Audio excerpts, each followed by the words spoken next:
What was it that made Alexander the Great so great? Well, according to himself, it was the gods. And this is very interesting because most of the great men of the ancient era, they would say the same thing. So, if this was the secret to Alexander's greatness, then shouldn't we pay more attention and see what can we learn from this? That is exactly what we're going to do in this video.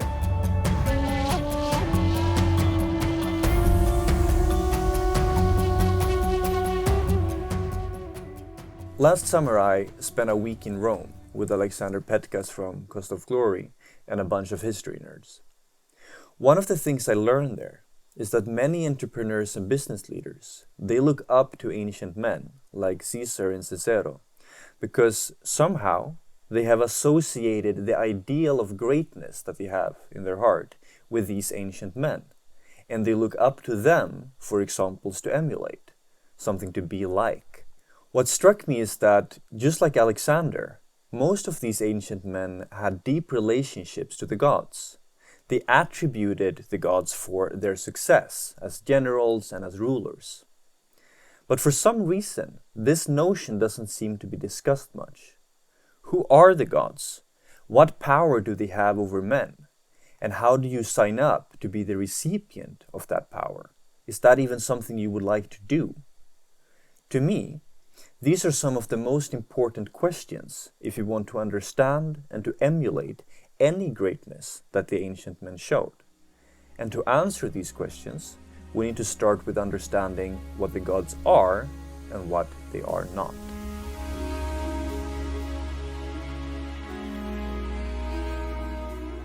While most intellectuals write the gods off as some kind of metaphorical personifications of natural forces, a way for the imagination to make sense out of the world, this is obviously not how Alexander the Great saw them. What if the greatest man who ever lived knew something that most intellectuals don't? For the next few minutes, I invite you to try on their radical perspective, assuming that the gods are real and that their world is real too.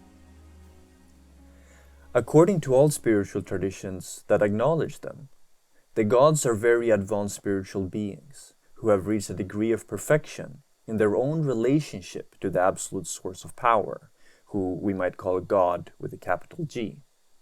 Apollo manifests God's prophetic qualities, Athena manifests the wise ones, and Zeus those relating to regality and order. A key idea here is that these qualities are not their own. The gods are not the source of power. They are channels, they are relays for the absolute, transcendent source of these energies, who is God with a capital G. The gods are of course much more complex than just having one single attribute, just like humans. Athena is not only wise, she also has other qualities, and Athena is of course not the only one who is wise either. But each of them, they have their own favored way to relate to the big one upstairs. They have one aspect of being which they are close to have perfected, in one way that they are like God. But aren't the gods all decadent and kind of immoral? Well, some myth tellers, they like to portray the gods this way, like full of human shortcomings. They are seen as jealous, promiscuous, they have kids with their sisters, and they are insecure about protecting their powers and all kinds of things. Now, all of this are giving them a bad reputation. To discern what is true here and what is a result of a tradition that has been degraded over time, there is a distinction between two types of gods, which can help us bring some clarity. There is the lesser gods who still have human-like limitations, and there are greater gods who have reached a level of spiritual perfection and freedom from these limitations. As you can begin to understand, the world of the gods is very complex. They're not just gods, there are many types of gods. There's a complex hierarchy, and there's not just the 12 of them that are described in the Greek Olympiad, but there are thousands and thousands, maybe even millions. Another thing we can see from this distinction between the lesser gods and the greater gods is that even the gods are on a path of evolution. Their world is not the final destination, but it is just one step in the path to perfection, which of course some gods have realized. This is an interesting subject in itself that we will touch upon another time. But for now, we'll look at how the myths have developed. Because in older myths, gods like Zeus and Indra, who belong to the second category, they are the great gods, they're perfect, they are depicted as such, as wise rulers and sincere seekers of truth. From these sources, we know them as the paragons of virtue that they truly are, as the perfect being and models which we actually can strive to become like. But in later myths, they are no longer portrayed that way, but the authors write them as full of lust, of deceit, and of decadence, and this has confused how we tend to understand the nature of the gods. Apparently, this is all because the myth writers, they shifted focus from conveying metaphysical, cosmical truths that are helping us to understand who the gods are, to moral entertainment.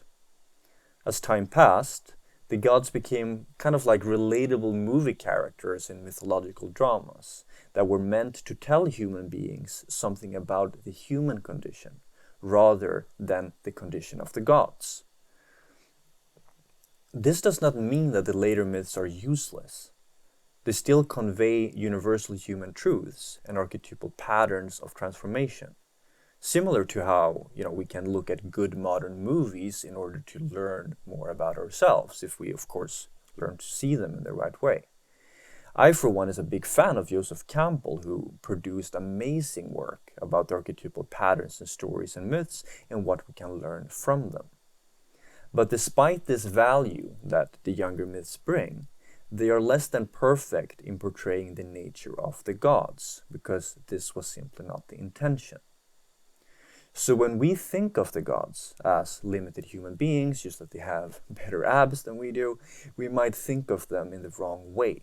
And much indicate that this is not how Alexander saw his gods either.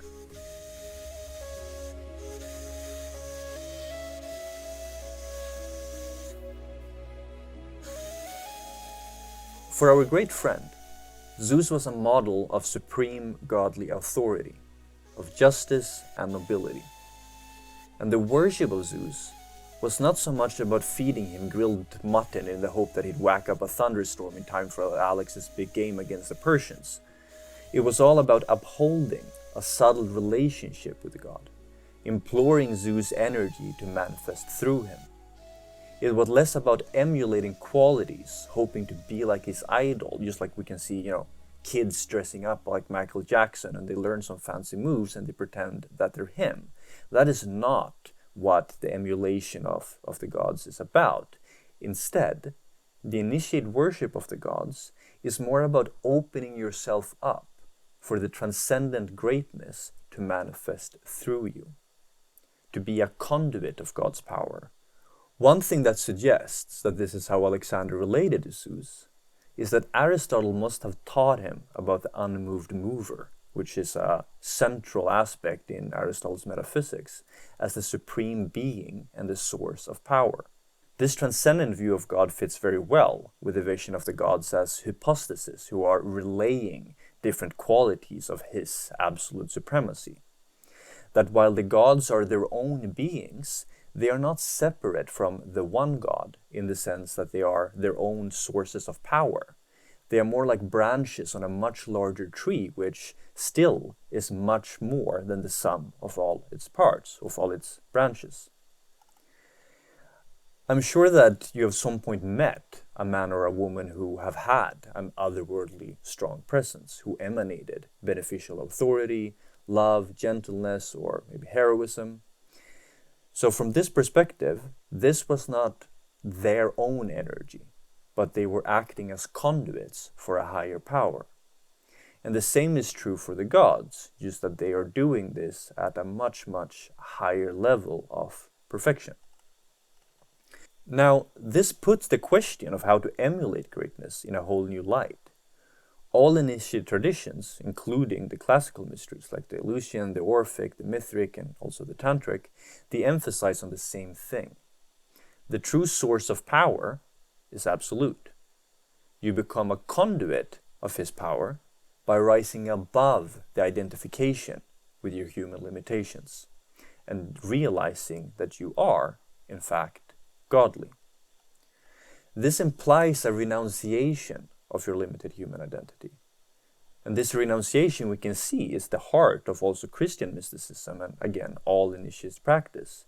And it asks us to renounce the world and to renounce our ego. Because the ego and the worldly things that it identifies itself with distracts us from knowing who we truly are as one with God. From a classical perspective, we can see this in the terms of microcosm and macrocosm. Instead of shaping the small world that our daily selves are as limited human beings who are separate from, the larger whole, we are honing our habits, we're improving our skills, in a way optimizing our characters and the relatively small resources that we have in terms of intelligence, power, and energy, etc. Instead of having this individual approach, the initiate traditions ask us to open up the microcosm and to let the much larger universe, the source of all energies that are existing outside there in the macrocosm, to flow through us. Instead of creating some replica of greatness inside of us, like a small Eiffel Tower that we can have on our desk, we invite greatness itself into our being, and we become a conduit for its power. This is a very different approach than conventional self-development, and it requires a kind of sacrifice, especially of the ego, that is difficult for most to conceive. And here, at least, I'm thinking about a line in the Iliad that, I'm not going to take the whole thing, or why not? It goes, "It is ours, the dignity they give to grace, the first in valor as the first in place. That when our confidential bands perceive our deeds transcending our commands, such they may cry, deserve the sovereign state, that those who envy dare not imitate." And the last sentence there is, or the last, whatever you call it, line, is really impactful there, that those who envy dare not imitate. And in its essential, most initiate aspect, the transcendence of the ego, that sacrifice, is what this line refers to. Because in order to be in this position of valor and nobility and true greatness, we need to sacrifice our own limited identity with the ego in order to be conduits for an absolute greatness. And that sacrifice is terrifying and something that those who long for power dare not imitate.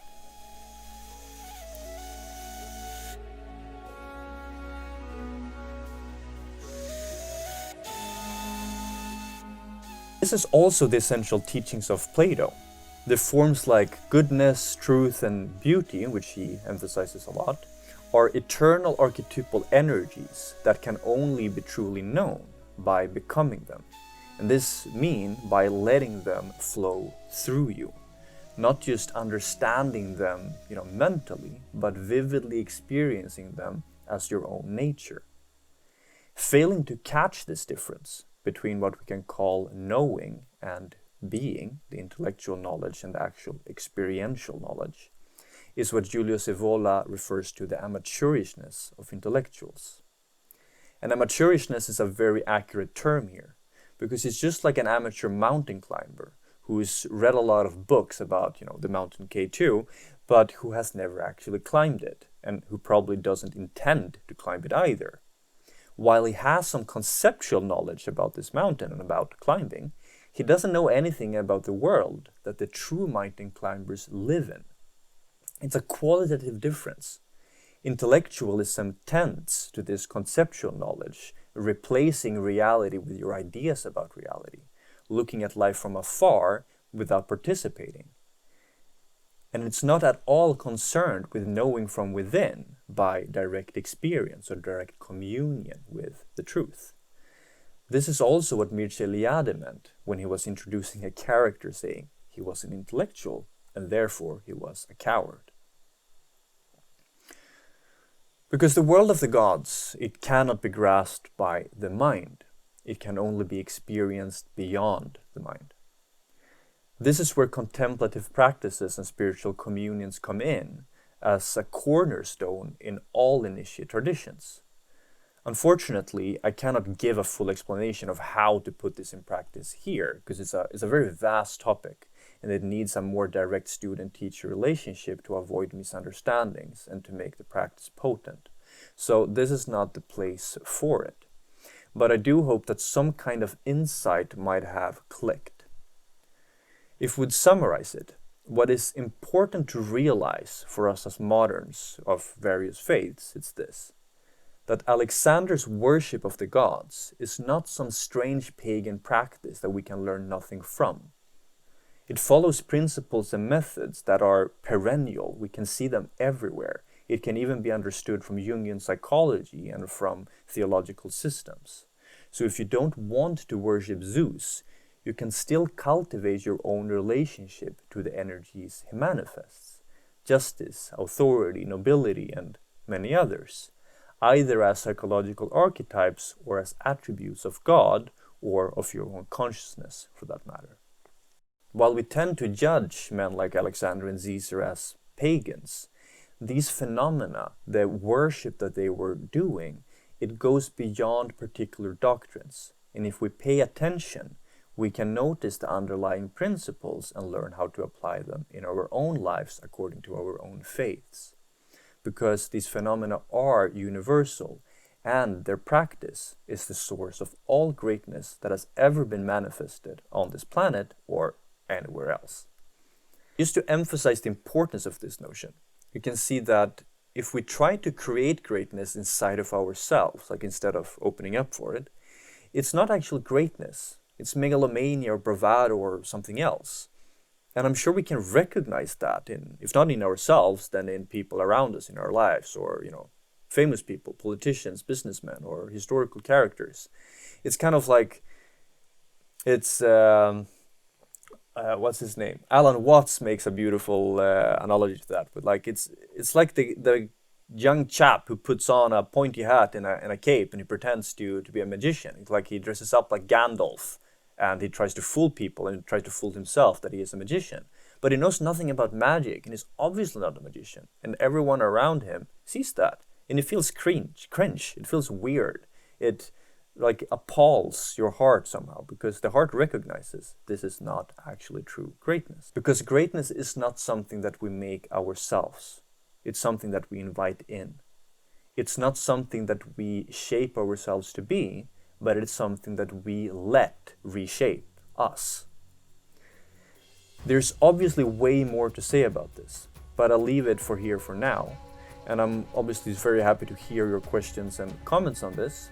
And if this video resonated with you, you're very welcome to share it with friends. You can follow me for more, and while you're on my profile, you might as well also sign up to get my emails. There are links up or down or left or right, depending on which platform you see this.